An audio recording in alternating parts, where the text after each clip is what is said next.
Magandang umaga po sa inyong lahat, mga kapatid ko kay Kristo. Maligayang bagong taon sa bawat isa sa inyo. Panibagong hamon na naman ang ating haharapin para sa taong ito.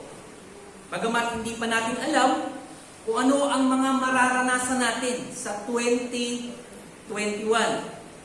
Pero isa ang tunay na pag-asa. Dahil sa Diyos, tayo ay nakipag-isa.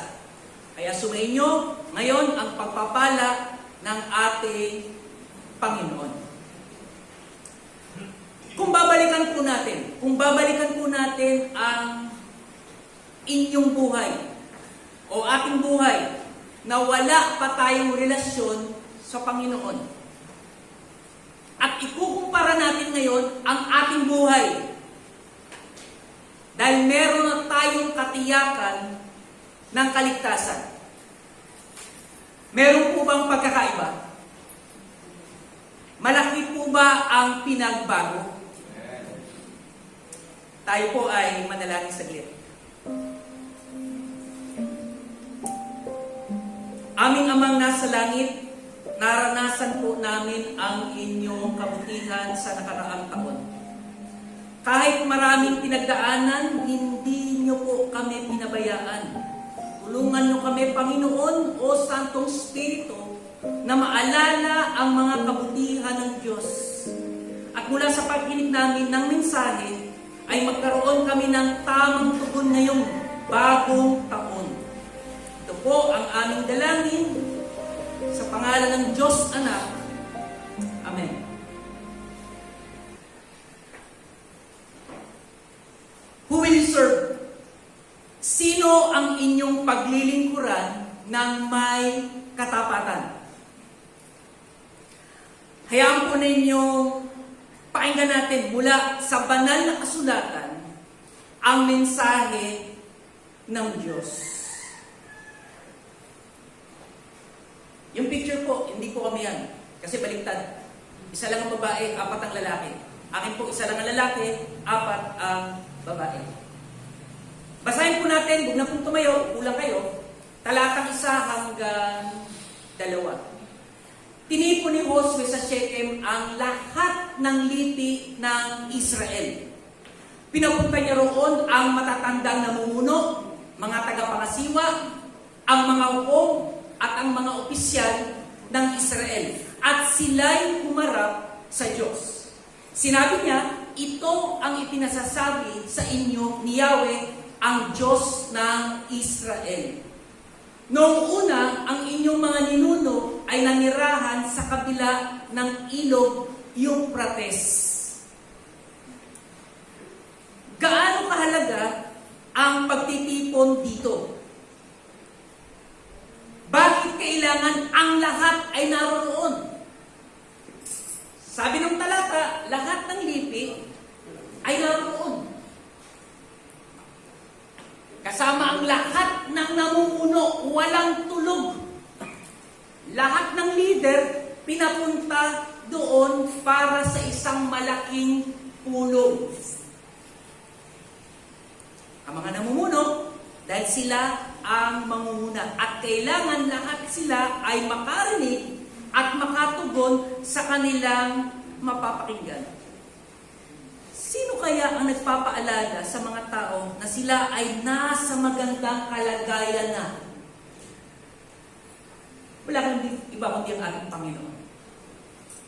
Si Yahweh ang Diyos ng Israel. Ang Diyos ng Israel. Minsan, pakinggan niyo mga kapatid, hanggat hindi mo alam ang ginawa, hindi ka rin hahanga. Pag hindi nyo alam ang ginagawa ng Diyos, hindi ka hahanga. Hindi ka magpupuri. Wala namang magaling na. Sabi nga natin, kapag meron tayo napapanood nagbabasketball, magaling ang nakashoot, maganda yung tira niya, napapatayo tayo, napapalakpak tayo, napapasino. Ang galing! Humahanga tayo dahil may nakita tayong kagalingan. Pero sa Panginoon, sa umaga ito, tinitignan natin ang kanyang kagalingan para tayo ay humanga sa Kanya. Balikan po natin ang kasaysayan. Nagtipon sila sa Shechem. Shechem. Ano ba itong Shechem? Ang Shechem, ito yung unang-unang capital ng Israel. At sa Shechem, dito unang pumunta si Abraham pagkatawag sa kanya ng Diyos mula sa Haran. Basahin ko itong Genesis chapter 12 verse 6 para makita po natin.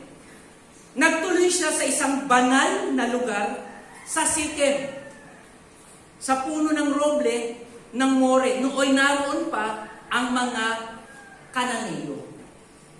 So ang Shechem, isang makasaysayang lugar, isang banal na lugar na pinagtitipunan ng mga Israelita. At hindi lang yun, ang Shechem, sabi dito sa chapter 33, verse 18 to 20. Pwede niyong ilista yan. Genesis chapter 33, verse 18 to 20. Sa lugar din ito ng Shechem, unang nagtayo. Si Abraham ang nagtayo ng altar. Ang pangalawang nagtayo ng altar, yung kanyang apo, na si Jacob, na anak ni Isaac. Nagtayo din siya ng altar sa Shechem. Kapag may altar, mayroong pagsamba. At dito sa Shechem, tinawag ni Jacob ang Diyos na El Elohi Israel. Nang ibig sabihin, si Yahweh ang Diyos ng Israel. Or si El, ang Diyos ng Israel. Kapag sinabi natin El Shaddai, the Lord God Almighty, wala nang mas sa Kanya. Siya na ang pinaka-mataas sa lahat. At dito din sa Shechem, nakalagay ang House of Refuge or City of Refuge or Levitican City. Hindi po Vatican na, Levitican. Yung mga Levita, dito sila mayroong tahanan. Dito sila mayroong tinitirahan. At itong Shechem, kung papansinin ninyo, wala akong picture, napapagitnaan siya ng dalawang bundok, ang Mount Ebal at Mount Gerizim. Itong dalawang bundok na ito, sa Mount Gerizim, dito pinopronounce yung blessing. Kapag meron kang sasabihin pagpapala, dito sa bundok ng Mount Gerizim, mubibigkasin niya, pagpalain kayo ni Yahweh, ng ating Panginoon, ng Diyos ng Israel. Pero sa Mount Ebal, kakaiba, sumpa ang sinasabi ron. Mamatay kayong lahat! Sumpain kayo! Magdusa kayo! Maghirap kayo! Yan ang sinasabi sa Mount Ebal. Sa mga taong hindi sumusunod sa Panginoon. Pero sa Bagong Tipan, ang Shechem ay katabi ng Sikar. Ang Sikar, makikita natin ito sa lugar ng Samaria, sa chapter 4 ng Juan, verse 5. Na kung saan, dito sa Shechem or sa Sikar, dito sumasamba ang mga Samaritano sa Diyos. Kasi hindi sila pwedeng sumama sa mga Hudyo eh. So meron pa rin silang lugar na dito sa Shechem, sasamba kami sa Panginoon. So maliwanag, ang lugar na pinagtipunan nila Josue at ng buong Israel ay isang lugar na sinasambahan. A place of meeting and worship. Yan po yung Shechem. Ngayon, tignan natin, ano ba ang pinag-usapan nila rito? Pinag-usapan nila rito kung ano-ano ang kabutihan na ginawa ng Diyos sa kanila at sa bawat isa sa atin. Mahalagang hindi po ito makalimutan para meron tayong dahilan na patuloy sa paglilingkod sa ating Diyos na may katapatan. Kaya kung meron man sa inyo ang nag-iisip na ang Diyos ay tatalikuran o kaya naman nandalamig na sa inyong ugnayan sa Panginoon, sandali lang, makinig muna kayo ng mensahe ng Diyos sa umagang ito. Dahil ang unang kabutihan na makikita natin na ginawa ng Diyos, tinawag niya tayo sa kawalan. From verse 2 hanggang verse 4. Dito ipinakita ang kahabagan ng Diyos. Tignan po natin yung talata. From verse 2. Isa sa mga tao, o isa sa mga ito, si Tera, na ama ni Abraham at ni Nahor. Sumamba sila sa mga Diyos-Diyosan. Verse 3, tinawag ko si Abraham buhat sa lupain iyon at dinala ko siya at pinatnubayan sa buong lupain ng Kanaan. Pinarami ko ang lahing nagmula sa kanya. Ibinigay ko sa kanya si Isaac. At kay Isaac, ibinigay ko si Jacob at si Iso. Ibinigay ko kay Iso ang kabululan ng Seir bilang bahagi niya. Ngunit si Jacob at ang kanyang mga anak ay nagpunta sa Ehipto. Tinawag ng Diyos si Abraham. Ang tumawag kay Abraham ay ang Diyos. Makinig kayo, hindi ka lalapit kung hindi ka tinawag. Naintindihan niyo po ba? Hindi ka pwedeng lumapit kung walang tumawag sa'yo. At ang tumawag dito, maliwanag, ang Panginoon ang tumawag kay Abraham. Iba ang Diyos ni Abraham. Sumasamba rin sila sa Diyos. Pero ang problema, hindi ito ang tunay na Diyos. Ang bawat tao, meron talaga, sinasabi, sa bawat puso ng tao, merong isang puwang na walang ibang pwedeng magpuno, walang pwedeng magpuno, maliban ang Diyos lamang. Pag wala ang Diyos, kulang na kulang, hindi pwede, Diyos lang ang pwedeng magpuno. Kaya napapansin nyo, sa dinami-dami ng bansa, bakit bawat isang may Diyos? Dahil yun ang iniwan ng Diyos sa bawat puso ng tao. Merong isang puwang na walang pwedeng mag-satisfy, kundi ako lamang. At kapag wala ako dyan, wala kayong magagawa. Tingnan natin. Sa tingin ba ninyo, kung hindi kayo tinawag ng Diyos, nandito ba kayo? Hindi rin.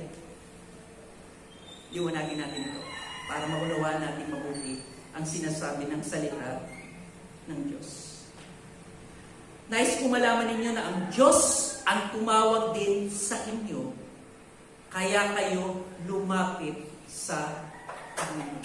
Ulitin ko, ang Diyos ang tumawag sa inyo, kaya kayo lumapit sa Panginoon. Sinabi ng Panginoon, John chapter 6 verse 44. 1 chapter 6 verse 44, ganito ang sabi, walang makakalapit sa akin maliban dalhin siya ng amang nagsugo sa akin. At ang lalapit sa akin ay muli kong bubuhayin sa huling araw. Meron bang pwedeng lumapit sa Panginoon? Wala. Maliban, sabi ito, walang makalalapit sa akin maliban dalhin siya ng Ama. Pag hindi ka tinawag ng Ama, iyan, pumunta ka kay Jesus.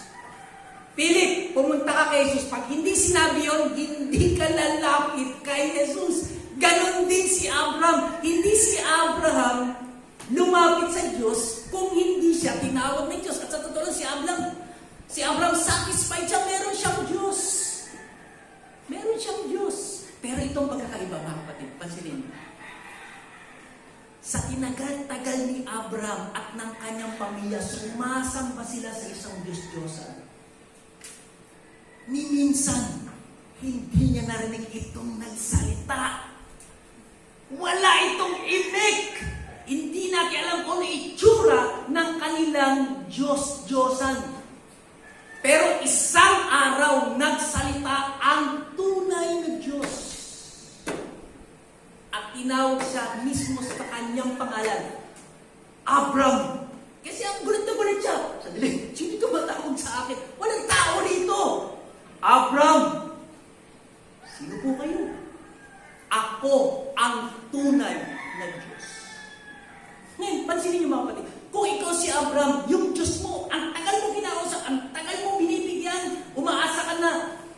Pag may mangyaring mabuti, salamat, iningatan mo ako. Pero inasabi niya, hindi ito nagsasalita. Ngayon may tumawag sa akin, sino ito? Ako ang tunay na Diyos. Ha? Sino po ito? Tapon mo na yan. Sumunod ka sa akin. At ito ang ginawa ni Abraham. Sumunod siya sa Panginoon. So maliwanag na ang Diyos ang nagpapalapit sa tao, kaya nakakalapit ito sa Kanya. Pag pinalapit ka ng Diyos, talagang lalapit ka sa Kanya. Pag hindi ka pinalapit ng Diyos, pues mananatili ka sa pwesto mo, mananatili ka sa kalagayan mo. Si R.C. Sproul, ito ang sabi niya, you are converted not because of your own inherent righteousness, but because God converted you. Tayo po ay nabago, hindi dahil meron tayong mabuting katangian, kundi dahil sa Diyos, ang Diyos ang nagbago sa atin. Siya ang tunay na nagbago sa atin. Ulitin ko, hindi kayo mabuti, hindi ka pwedeng lumapit sa Diyos kung hindi ka pinalapit ng Diyos. Hindi ka lilingon sa Diyos kung hindi ka naman sinitsita ng Diyos at tinawag, huy! Bakit? Sino yun? Naiintindihan po ba ninyo? At dito sinasabi, hindi tayo nagbago. Dahil meron tayong angking kabutihan. Ang sabi ng banal na kasulatan, walang mabuti kahit sa wala. So ano yung kabutihan ilalabas natin? Kung nagbago man tayo, dahil binago tayo ng Panginoon. Yun ang totoo. Kapag hindi ka nagbabago, may malaking problema. Isa lang ang problema, hindi ka tinawag ng Diyos. At kung hindi ka tinawag ng Diyos, hindi ka pwedeng magbago. If anyone is in Christ, he is a new creation. Kaya ka nagbago dahil tinawag ka ni Kristo. Kaya ka nagbago dahil lumapit ka kay Kristo. Kaya ka nagbago, nakipag-isa ka kay Kristo. At yan ang totoo. Masama tayong lahat, subalit salamat, purihin ang Panginoon. Tinawag niya tayo para makalapit at makilala natin ang Panginoon. Maging ang pananampalataya natin na ginamit natin sa Kanya para tayong maligtas. Bigay pa rin ito ng Panginoon. Para lang gamitin pa rin natin sa Kanya.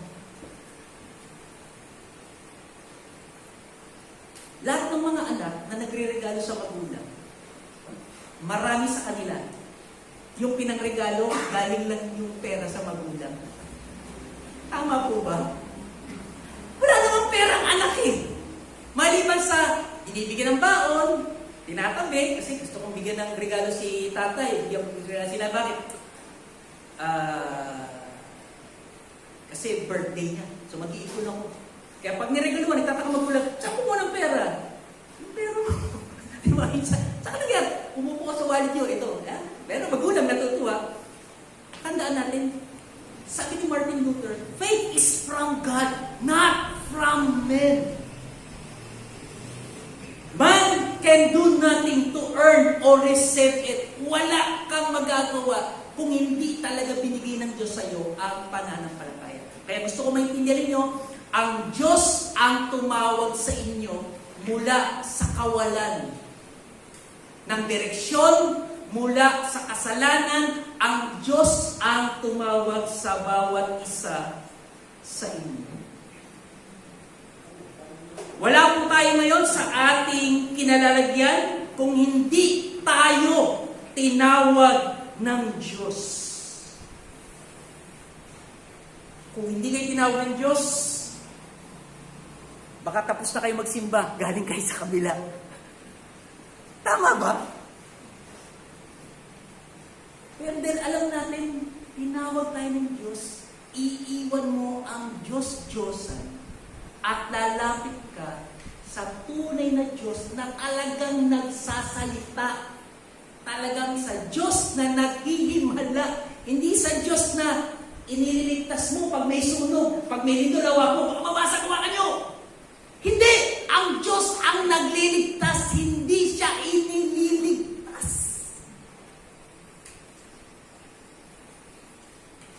Salamat sa Panginoon. Hindi tayo mapapahamak. Dahil ang Diyos na ating pinaglilingkuran ngayon ay ang tunay na Diyos. Kaya magpasalamat tayo ng lubos dahil sa pagkatawag sa atin ng Diyos. Ang pangalawa, hindi lang niya tayo tinawag mula sa kawalan, tinawid niya tayo sa kapahamakan from verse 5 to verse 12. Anong pinakita rito ng Diyos? Ang kanyang kapangyarihan. Tignan po natin yung talata. Ay, balik ka na. Sa verse 5. Ang layo tuloy. Isinugo ko si Moises at si Aaron at sa pamamagitan ng mga salot ay pinahirapan ko ng Panginoon ang mga Ehipsyo. Sino nagpahirap? Ang Panginoon ang nagpahirap sa mga Ehipsyo. Pagkatapos ay inilabas ko kayo, ang mga Israelita, tayo mga Kristiyano mula sa kasalanan. Pagdating sa verse 6, tignan po natin ang talata. Inilabas ko sa Ehipto ang inyong mga ninuno at nakarating sila sa dagat na pula. Hinabol sila ng mga Ehipsyong sakay ng mga karwahe at kabayo hanggang sa may dagat. Ang inyong mga ninuno'y humingi ng tulong sa akin at naglagay ako ng dilim sa pagitan nila at ng mga Ehipsyo. Alam niyo, iniisip ko mabuti ito. Paano nangyari yung dilim na yun? Yung bang sinasabi, di ba dumilim sa Egypt? Yung unang isa sa salot? Pero sa lugar ng mga Israelita, ng mga Hudyo, walang dilim. Sa kanila, blackout, wala sila makita, walang gumagalaw. Bakit? Hindi ko alam kung ano yung saan ako tatapak, hindi ko alam. Pero mga Israelita, may liwanag. At itong dilim, ganun din ang ginawa niya. Parang wala, nabulag sila. Pero kung lalakas lang ka lang, lalabas ka, oh, maliwanag dito, pa dito madilim. Of course, miracle. Sabi pa rito, pinagsama kong muli ang nahating dagat. So, ang Diyos ang nagbiyak, siya rin ang nagbalik. At sila'y natabunan ng tubig. Ang ganyan mabuti, nasaksihan ninyo yan. Hindi ko alam kung ilan na ang himala na nakita ninyo sa Panginoon sa inyong buhay. Nasaksihan ninyo ang mga ginawa ko sa Ehipsyo, sabi ng Panginoon. At matagal kayong nanirahan sa ilang. Pagkatapos, dinala ko kayo sa lupain ng mga Amoreyo sa silangan ng Jordan. Nilabanan nila kayo, ngunit pinagtagumpay ko kayo laban sa kanila. Pinuksa ko sila at nasakop ninyo ang kanilang lupain. Nilabanan kayo ng hari ng Moab na si Balak na anak ni Sipor at isinugo niya si Balaam na anak ni Beor upang sumpain kayo. Ngunit hindi ko hinayaang gawin ni Balaam iyon. Sa halip, pinagpala niya kayo. Sa ganon, iniligtas ko kayo sa kamay ni Balak. Tumawid kayo ng Jordan at nakarating sa Jericho. Nilabanan kayo ng mga taga-Jericho at ng mga Amoreo, Pereseo, Cananeo, Eteo, Gergeseo, Hivita at Hiruseo. Ngunit sila'y ibinigay ko sa inyong kapangyarihan. Last verse. Parang hinabol ng mga putakte na nagtakbuhan ang dalawang haring Amoreo. At pinalayas ko sila bago kayo dumating. Walang kinalaman sa pangyayaring iyon ang inyong mga tabak at pana. Sinong dapat tumanggap ng paghanap? Panginoon lang. Sabi sa una, tinawag ko kayo. Ngayon, hindi ko lang kayo tinawag, tinawid ko pa kayo sa kapahamakan. Wala tayong kakayahan. Wala. Our religion before and our situation, hindi tayo niyan ililigtas. Naligtas tayo dahil tinawag tayo ng Panginoon.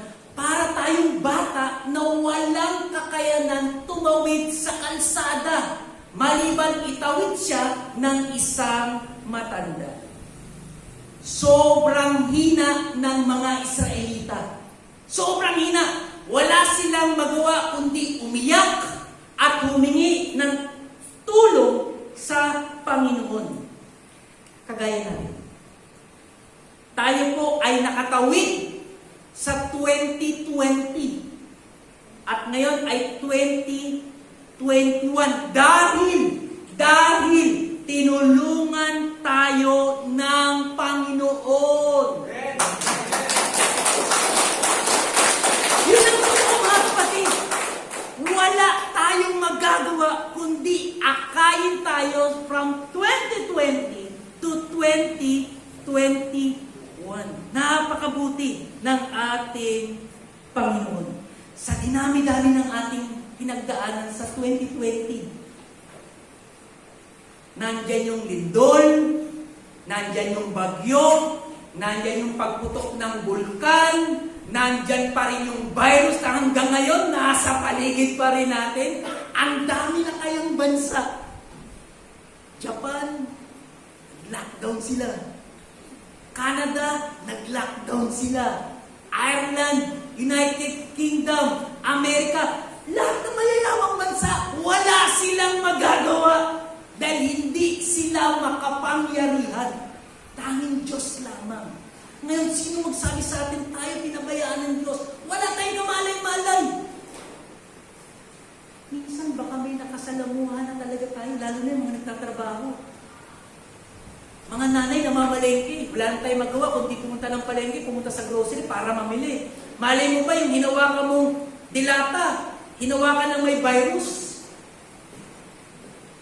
Tapos pagkamot mo ng ilong, wala na, ayun na. Pero ba't hindi tayo nahawa? Hindi dahil asymptomatic tayo. Hindi. Hindi kaya ang Diyos ang nag-iingat sa atin. Diba? Yun ang totoo. Pag hindi mo alam yan, wala kang papuri sa Kanya. Bakit ka magpapasalamat? Wala ka naman natanggap. Bakit tayo nagpapasalamat? Dahil meron tayong natanggap sa Panginoon.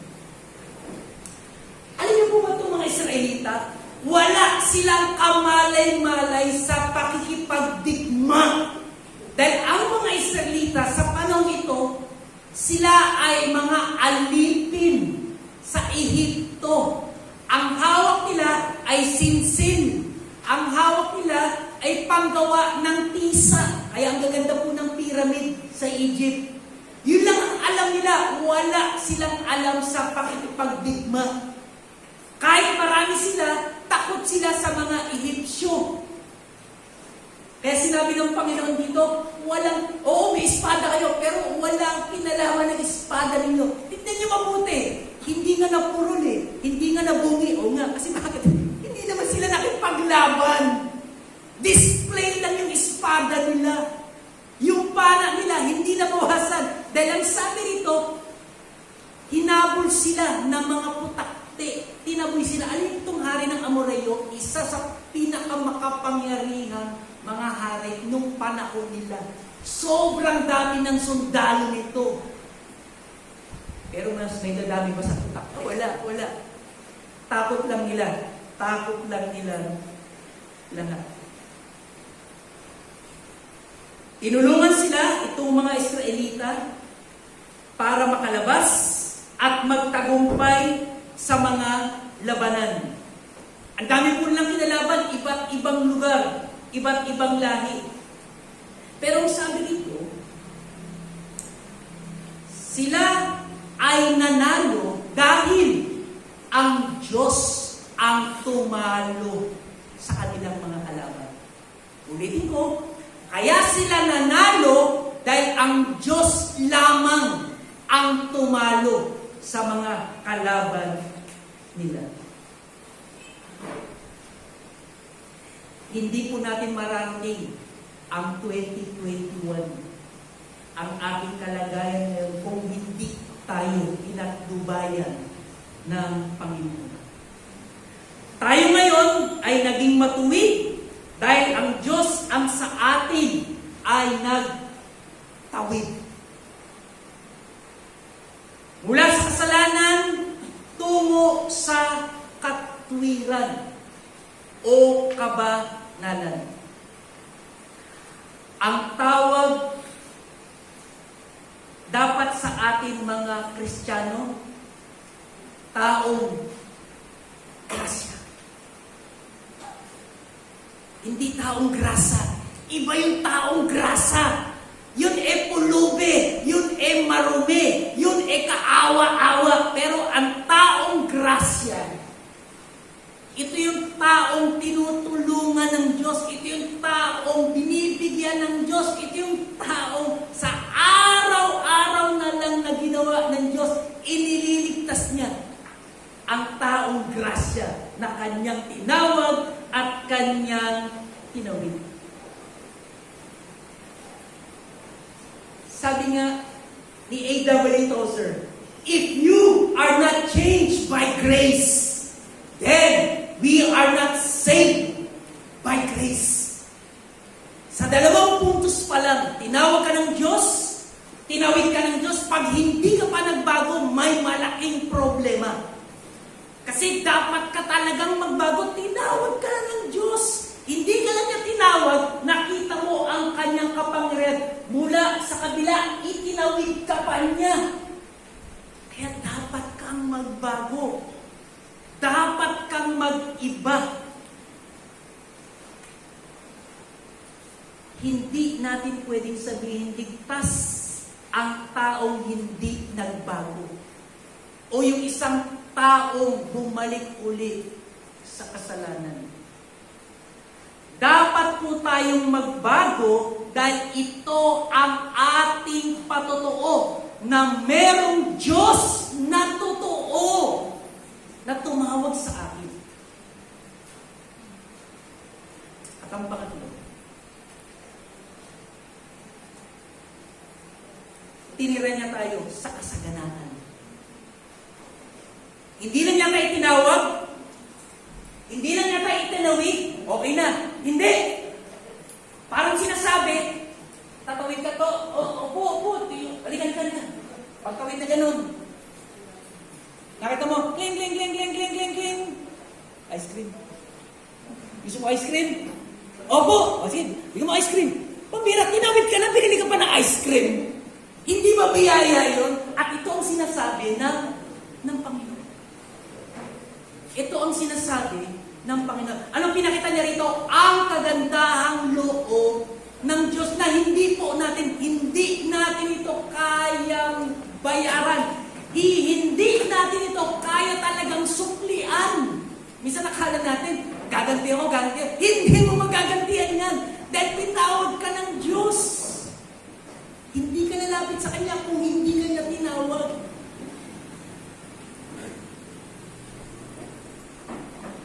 Sino ang ayaw Siyempre gusto natin. Hindi wala naka-polka dots sa inyo. Kala ko may naka-polka dots pa eh. Magsisiguro ako. No? Of course, ito yung color of 2021. Pero, sabi ko, mag-polka dots kaya ako. Sinuot ko na last year yun. Hindi ako mag-polka dots. Ang kasaganaan, hindi nakukuha sa polka dots. At hindi siya nakukuha. Kinecheck ko yung Facebook, May mga naghahanda pa rin ng 12 rounds dyan. Nasa isip ko, kung di na itong mga to. Parang 12 rounds yan Paano ba't walang saging? Hindi naman round yung pastor eh. Ako po. Hindi 12 rounds. Jehovah Jireh.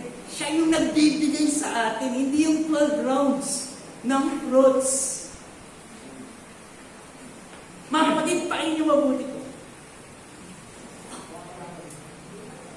Ang daming ginawang pagsuway ng mga Israelita nung panahon nila. Pero sa kabila nito, hindi pa rin tumigil ang Diyos ng pagbibigay. Ilang beses tayong sumuway sa Panginoon. Pero ilang beses pa rin niya tayong binibigyan. Kasi nga, tinawag niya tayo. Tinawid niya tayo. At ang tunay na desire sa atin ng Panginoon, itira tayo sa magandang lupain. Para makita ng mga tao, iba kayo sa kanila because I am your God. Yun ang totoo. Para makita nila, nakakaingit naman kayo. Pero ba't hindi ako makalapit? Bakit hindi? Dahil ang sabi, kasi ang Diyos ang tumatawag. Ang Diyos ang tumatawag.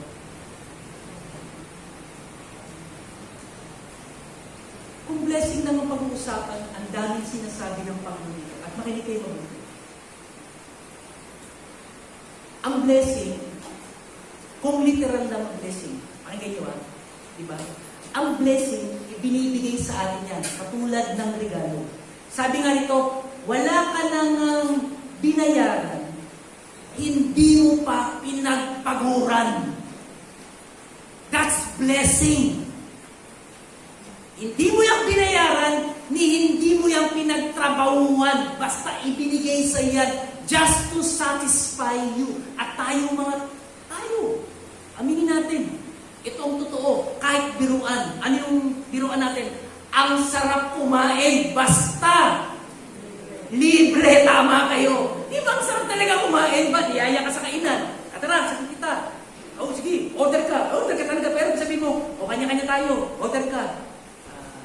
Isang cup na rice. Sabaw ba libre? Sabaw na lang. Tapos makasama mo, bibili 3 ulam ikaw. Kasi kanya-kanya pero pagkasabi mo, sige, order ka. At saka soft drinks, 1.5, dito. Isabaw yun, yung baka. Yung minudo, diba? Magtututuro ka. Yung pa, minatamis, hindi mo. Sagot naman niya At ito ang ginagawa sa atin ng Panginoon. Itong 2021, mga kapatid, sobrang makasaysayan ito sa atin. Alam niyo ba itong 2021? This is my 20th year. 2 dekada na ako dito sa Labuin. Yung mga bata na inabutan ko, may mga anak na, may mga pamilya na. Yung mga matatanda, siyempre wala na kay Lord na. Yung mga Sunday schoolers, nasipunin. Ngayon, mga bigatin. Kung hindi nakamotor, nakakotse. Kung dinasay ko, napakabuti ng Panginoon. Dati, iniinom ko rito, poso. Sumasakit ang tiyan ko. Ngayon,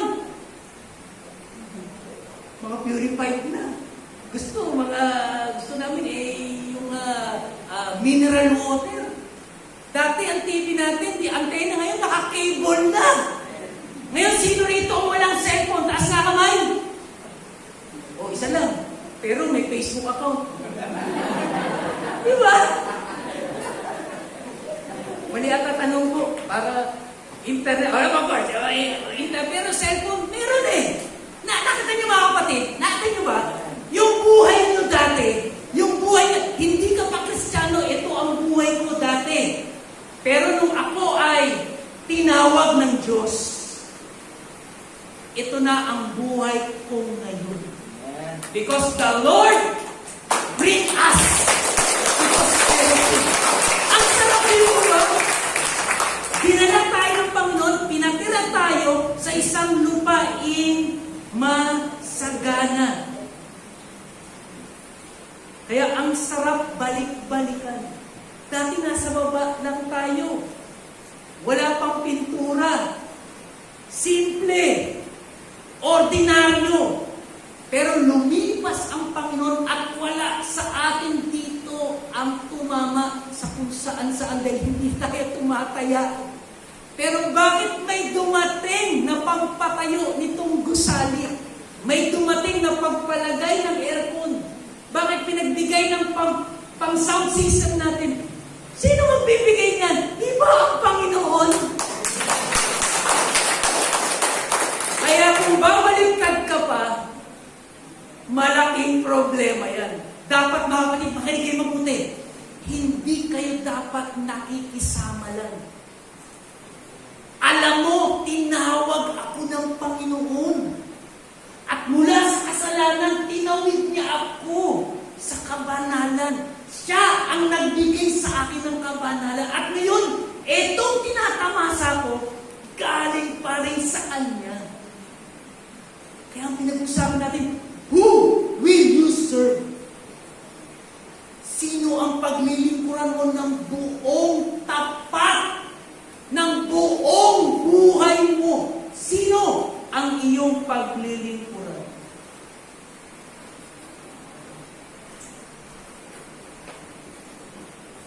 Pwede po bang kayo naman ang bumasa? Verse 13 lamang. Ito po yung verse natin. Verse 13, sabay-sabay po tayo.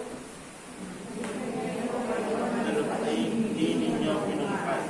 Pinagkaro kayo sa mga pusod na hindi kayo ang nagkayo. Kumain kayo ng ubas at ulibo na galing sa makulong hindi kayo ang nagtanim. Pambira! Pambira! Makinig kayo mga kapatid. Kung meron man, di ba narinig na natin?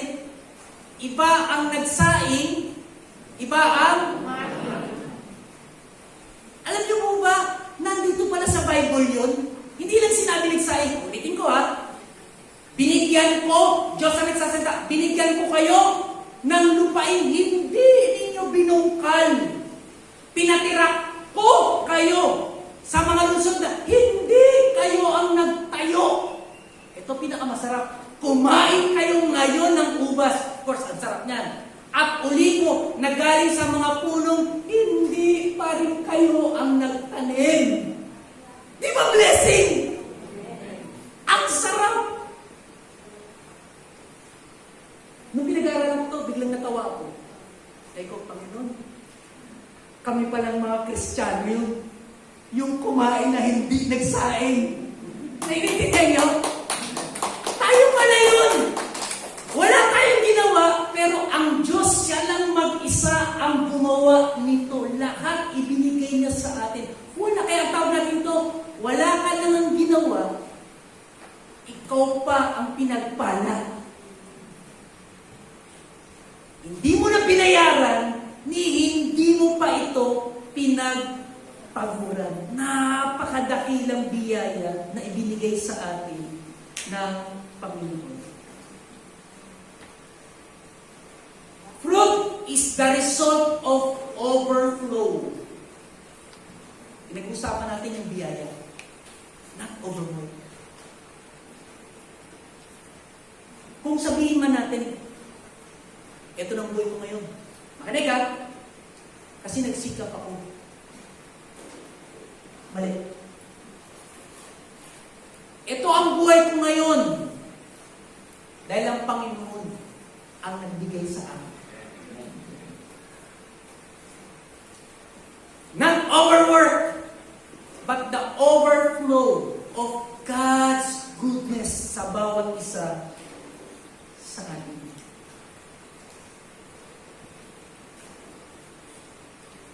kung hindi ka maglilingkod sa Panginoon, kung hindi ka pa rin maglilingkod sa Panginoon, ibig sabihin, hindi ka talaga sumasamba sa Panginoon. Worship and service is together. Hindi siya pwedeng paghiwalay. When you say you worship the Lord, you serve Him by singing, "Hallowed be Thy name." When you worship the Lord, you bring your offering to the Lord, and that is again another service. When you worship the Lord, gumigising kayo ng maaga. Magbibihis kayo, bakit? Pupunta ako sa Panginoon para sa mga.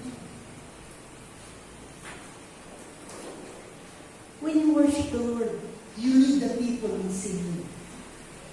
When you worship the Lord, ikaw yung nag-i-spray ng alcohol sa mga kapatid. And that is your service. When you worship the Lord, yan yung may nagbigay ng kalendaryo para sa bawat isa sa inyo. At hindi mo pwede sabihin, I worship the Lord and do nothing. Hindi pwede. Hindi pwede. Kasi ang sinag-uusapan natin, who will you serve? Sinong paglilingkuran mo? Ako ba? Pag sinabi ng ako ba, hindi mo lang dapat sinasamba. Naglilingkod ka sa akin dahil tinawag kita, tinawid kita, at itinira kita sa isang lupain na masagana. Kaya kung hindi ka maglilingkod sa Panginoon, may malaking problema po tayo. Tinawag niya tayo sa kawalan, tinawid niya tayo sa kapahamakan, tinira niya tayo sa kasaganahan.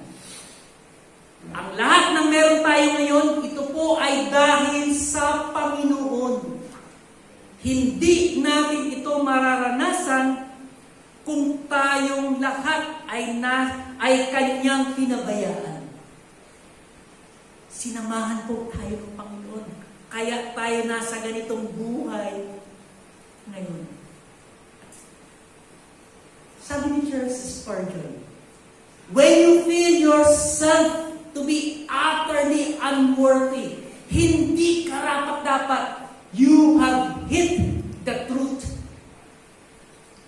Kapag sinasabi mo, Panginoon, hindi ako karapat-dapat, makasalanan ako, ang dumi-dumi ko, wala akong kwentang tao, you hit the truth, nasa na ang katotohanan. Pero kapag nagmamalaki ka, wala sa iyong hindi ka tinawag ng Diyos. At itong pagpapakababa mo, ito ang magtutulak sa iyo para ibigay mo ang buong buhay mo na sa Panginoon. Di ba may mga tao, kapag sa sobrang laki ng utang na loob, sinasabi niya, mga anak, mga apo, huwag niyong kakalimutan si Don, ganyan, si Pakundo. Siya ang tumulong sa atin. Kaya buong ang kanya naglilingkod kay Don Pakundo. Of course, Panginoon ang pinag-uusapan natin. Siya lang ang nagbigay natin. Kapag ganito na ang kaisipan natin, dumating na sa atin ang katotohanan. Naiunawaan nating mabuti ang ating tunay na kalagayan.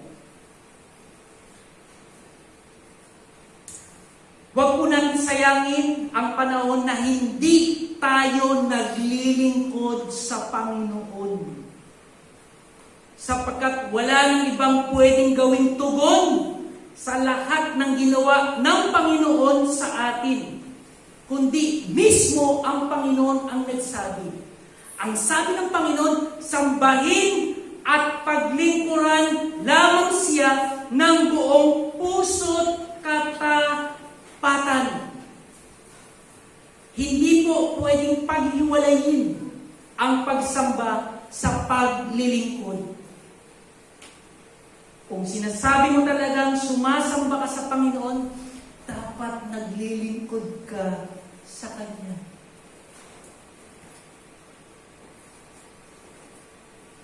Wag po natin pabayaan, wala tayong ipinaglilingkod sa ating Panginoon. Sabi ni John Bevere, obedience is the outward. Ito lang yung pinaka-ebidensya. Ang pagsunod sa Panginoon ng tunay na pagkatakot sa Diyos. Because you fear the Lord, because you worship the Lord, you obey the Lord. Para sa ating aplikasyon. Nagbigay si Josue ng challenge sa mga tao. At tayo ngayong umaga, hinamon tayo ni Josue.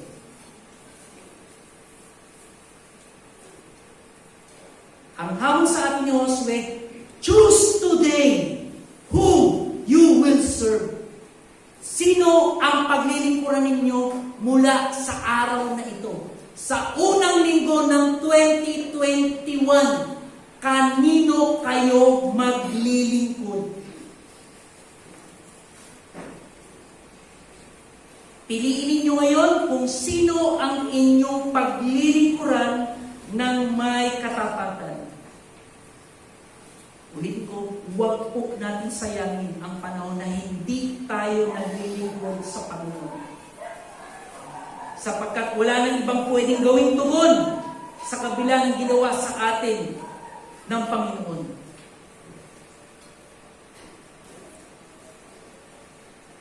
Sabi sa verse 14 and 15, kaya ngayon, sambahin ninyo si Yahweh at paglingkuran ninyo. Hindi pwedeng paghiwalayin. Magkasama po.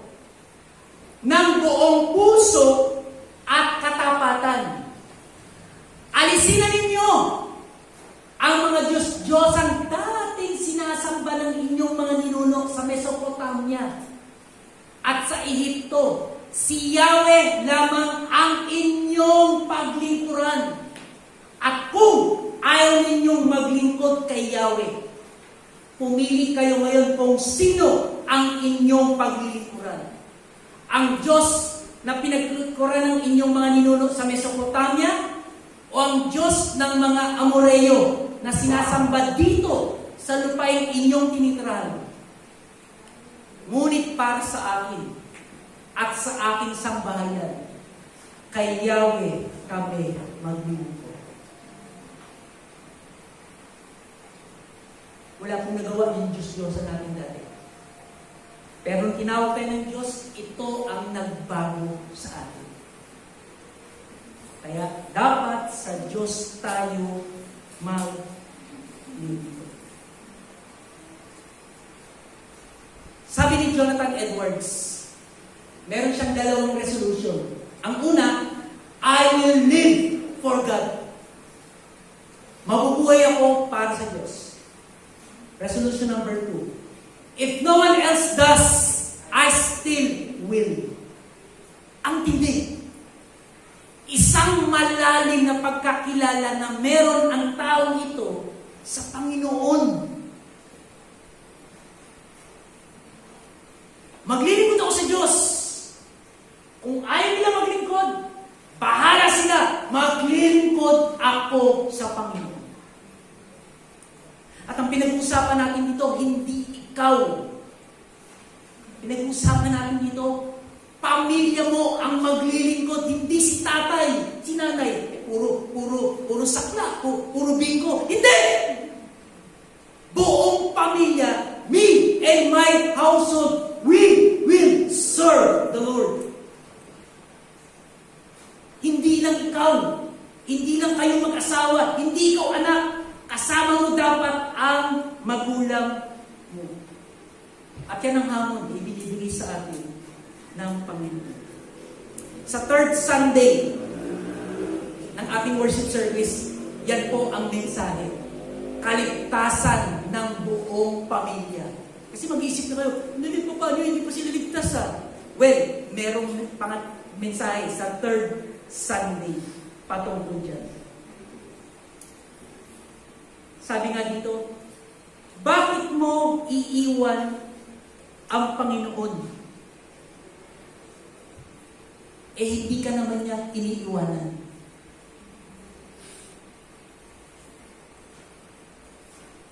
Pinakamagandang tugon, I have decided to follow Jesus. No turning back, no turning back. Kung nauunawaan po ninyong mabuti ang mensahe ng Panginoon ngayon, matapos niyang ipakita sa inyo ang kanyang kabutihan sa lahat ng inyong pinagdaanan, ni hindi kayo iniwan sa lahat ng magkabi-kabilang kahirapan. Ngayon, kung ikaw lamang ay sensitibo, tiyak maglilingkod ka na sa Diyos ng seryoso. Ganyan ang naging tugon ng mga Israelita sa talata 16. Ang sabi na ron, hindi! Kay Yahweh kami maglilingkod. Kay Yahweh kami maglilingkod. Over my dead body. Sa Diyos kami maglilingkod. Narito po ang mga pwede natin ipaglingkod sa Panginoon. Pagbabagi ng salita ng Diyos. Hindi lang dito sa pulpito, kundi sa mga bahay, sa Bible study, sa mga kababaihan, devotion, sa mga kalalakihan, devotion, sa mga bata, Sunday school teachers. Yan po yung pagtuturo, pagbabahagi ng salita ng Diyos sa mga tao. Hindi lang yan, kasama na rin yung paglilinis sa church. Dati ang dami naglilinis, biglang nawala. Paglilinis is hindi lang tayo malinis dahil tayo ay ligtas. Pinapakita natin talaga ang kalinisan, pati sa labas.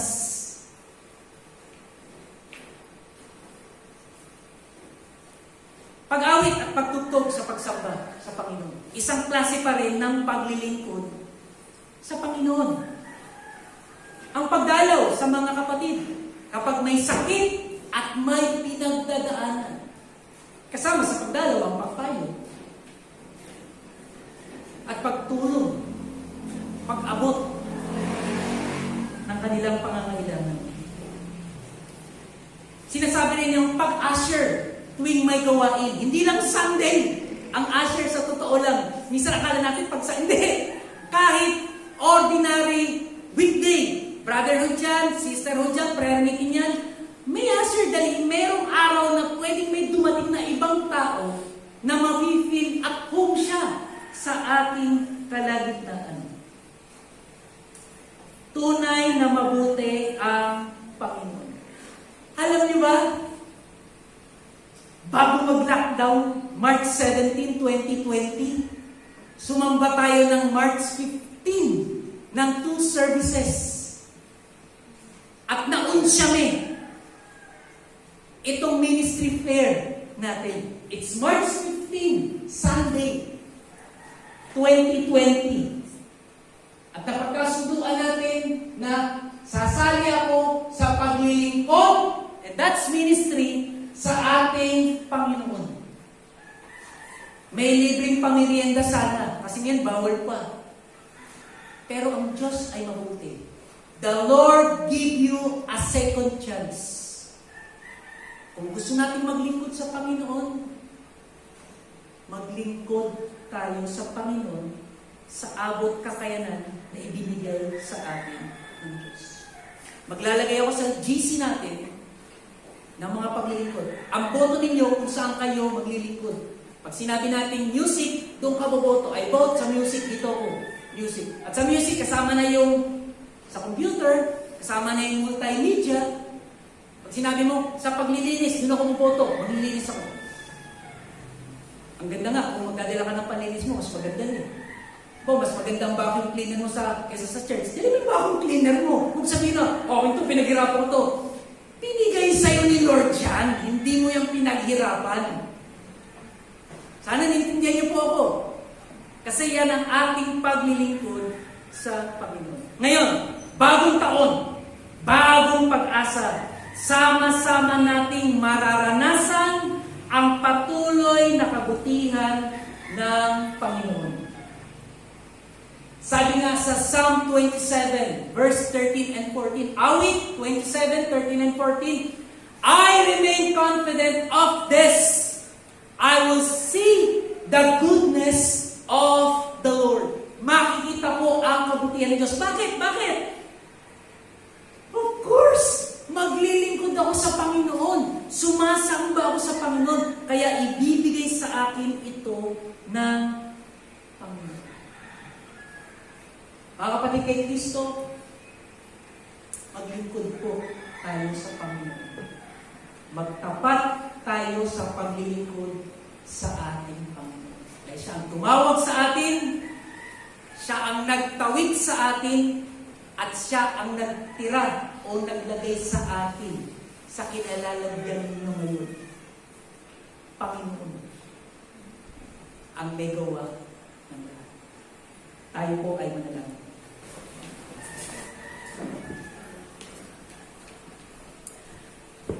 Aming Amang nasa langit, tunay na hindi namin pwedeng ipagkait ang aming buhay sa iyo. Sapagkat anuman meron kami ngayon ay dahil ito sa iyo, Panginoon. Karapat dapat kang sambahin at paglingkuran ng tapat. Hindi mo kami pinabayaan kahit madalas kami nang iiwan. Hindi sana dapat kami ay pagpalain, kundi parusahan. Subalit pinili mo pa rin kaming tawagin at binigyan ng mga mabubuting bagay. Ngayong bagong taon, Panginoon, at simula ngayon, buong pamilya, sa iyo lamang kami maglilingkod ng tapat. Gabayan mo kami, O Santong Espiritu, at laging paalalahanan ng kabutihan ng Diyos sa amin. Naparito ang anak ng Diyos para maglingkod sa amin at hindi para paglingkuran. Kaya gagayahin din po namin siya. At ito po ang aming kahilingan sa pangalan lamang ng Diyos Anak, ang aming Panginoong Diyos. Amen. Amen.